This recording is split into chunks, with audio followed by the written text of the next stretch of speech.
Months had passed since Kato first laid eyes on the towering figure of the Sphinx taking shape. The scorching Egyptian sun had witnessed the tireless efforts of the workers whose hands, rough and worn, had sculpted the monument from the very earth itself. And now, the long anticipated day of the unveiling had arrived. Excitement buzzed through the air like the hum of locusts as workers hurried to and fro, preparing for the moment when the face of the Sphinx, hidden for so long behind wooden beams and cloth, would finally be revealed to the world. Kato, filled with anticipation, scrambled up a nearby dune, his breath quickening as he found the perfect vantage point to watch history unfold. The sky above the Giza plateau is a brilliant blue, with not a single cloud to obscure the blazing sun. He saw a soft breeze stirs the sands, carrying with it the distant sounds of the workers as they gather around the Sphinx. Kato sits, perched high on the dune, his knees pulled up to his chest, his heart beating in rhythm with the pulsing excitement that fills the air. The Sphinx, its body carved with meticulous detail, lay sprawled across the desert like an ancient mythical beast emerging from the sands after centuries of slumber. Its massive paws, each as large as a house, stretched forward with commanding authority, their surfaces intricately chiseled to resemble the powerful muscles of a lion. The entirety of the Sphinx's body seemed to pulse with an aura of strength and power, as though it had always existed, waiting for the hands of men to free it from its stone prison. But despite the grandeur of the lion's form, all eyes were fixated on the towering scaffolding that still obscured its face. A face that, once revealed, would embody the very spirit of Egypt and the divine legacy of Pharaoh Khafre. It was the final, mysterious piece of the monument, and anticipation hung thick in the air, like the stillness before a storm. Below, the workers, clad in simple tunics and drenched in sweat, carefully untied ropes and pull away wooden beams. The sound of creaking wood fills the air as piece by piece the scaffolding is removed. The gathered crowd of onlookers, from craftsmen to nobles, watches in silence, their breaths held in anticipation. The moment was charged with significance. This was not just the unveiling of a statue, but the birth of a symbol that would guard Egypt for millennia. The face, hidden beneath scaffolding for so long, was about to be revealed, its features untouched by the light of day, representing the eternal power of Pharaoh Khafre. For Kato, anticipation hung heavy in the air, as if time itself had slowed. The desert seemed to hold its breath, and every second stretched into eternity. The crowd stood in silent awe, knowing they were witnessing history being carved into stone, a moment that would be remembered long after they were gone. The last piece of scaffolding is lowered to the ground. A hush falls over the crowd. Slowly, the golden light of the sun touches the stone face, illuminating it inch by inch. Kato's breath catches in his throat as the features of the lion man are finally exposed. It's beautiful, just like I imagined.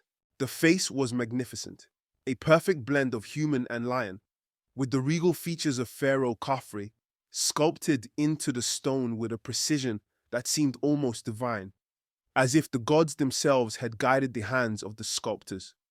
The eyes, though carved from solid rock, appeared to hold the wisdom of the ages, gazing proudly and eternally toward the horizon where the sun would rise each morning, a symbol of rebirth and continuity. The Sphinx's expression was both fierce and serene, embodying strength and calm, a vigilant guardian of both the living and the dead, its silent watch stretching far beyond the comprehension of those who stood in awe before it. Kato's heart swells with pride as he looks around at the crowd. Some of the workers stare in awe, their mouths agape, while others, hardened by years of labor, nod in quiet approval. A few of the elders whisper prayers to the gods, their hands raised toward the sky. The nobles, draped in fine linen, murmur amongst themselves, but even they cannot hide their amazement. The Sphinx was no longer just an idea whispered about in the bustling marketplace, nor was it merely a collection of stones meticulously shaped by the hands of skilled artisans. It had come to life in the hearts of those who beheld its grandeur, a monument that seemed to pulse with the very spirit and essence of Egypt itself. The Sphinx had transcended its physical form, becoming the guardian Meresank had spoken of, imbued with a sense of divine purpose. Its eternal, unblinking gaze stretched far across the desert, watching over the land and its people. It has a silent protector against the ravages of time and chaos. Kato climbs down the dune and approaches his father, who is standing among the workers. Kato rushes down the dune, the sand slipping beneath his feet, and weaves through the crowd until he reaches his father.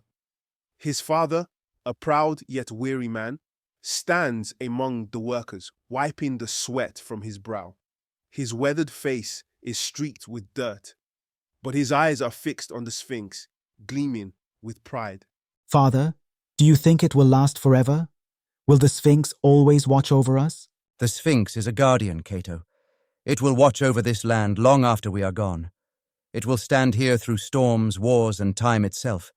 Pharaoh Khafra's spirit will live within it, and it will protect Egypt for all eternity. Kato looked back at the Sphinx, its newly revealed face bathed in the warm light of the afternoon sun.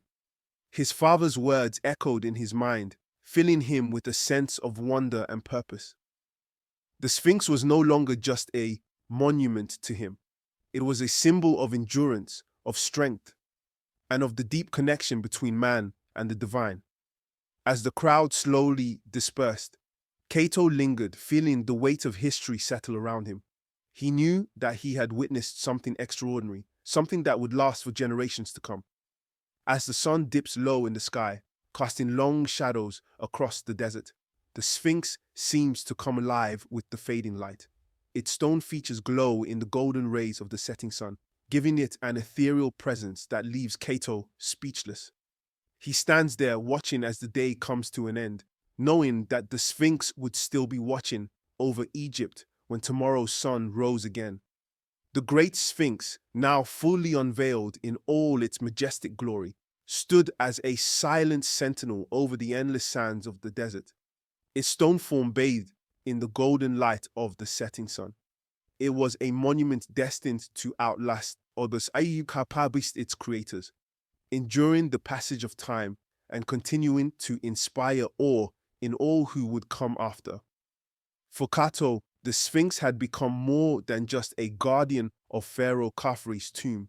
It was a symbol of Egypt's unshakable and eternal spirit, a spirit rooted in resilience and power that would live on in the hearts and minds of its people for countless millennia to come.